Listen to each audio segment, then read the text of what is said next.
என் வாழ்வில் நான் கண்ட துயரங்கள். பிரச்சனைக்கு சூழ்நிலை மட்டும் காரணம் என்று எண்ணாதீர்கள். சில நாய்கள் நரிகள் வேஷமிட்டு செய்த சூழ்ச்சியாக கூட இருக்கலாம். சிறு வயதில் தாய் தந்தையரை இழந்த சண்முகம் தன் அண்ணனை ஒட்டி வாழ வேண்டிய சூழ்நிலை இருந்தது. அதை தனக்கு சாதகமாக பயன்படுத்தி கொண்ட சண்முகத்தின் அண்ணன் அன்று காலகட்டத்தில் விவசாயத்துக்கு பயன்படுத்தக்கூடிய பன்னின் நரவுகளை சேமிப்பதும் விற்பதும் மற்றும் மற்றவர்கள் ஆடு மாடுகளை மேய்த்து வந்து கட்டுவதும் சண்முகத்தின் வேலையாக இருந்தது.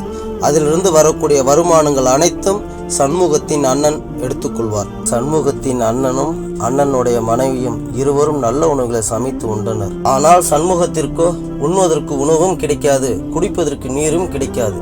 என்றாவது ஒரு முறை அண்ணனிடத்திலிருந்து உணவை கிடைக்கும்.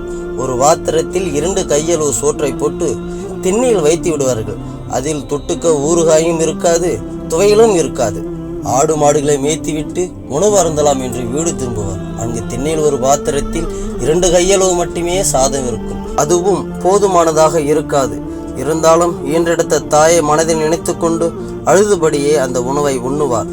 வீட்டுக்குள் முணுமுணு என்று சத்தம் கேட்கும். வீட்டுக்குள் சண்முகம் வரக்கூடாது என்பதற்காக எப்போதுமே கதவு மூடியபடியே இருக்கும். உன் பின்னின்று வருவோருக்கு தெரியாது நீ வகுத்த பாதை எவ்வளவு கடினமாக இருக்கும் என்று. தொடரும்.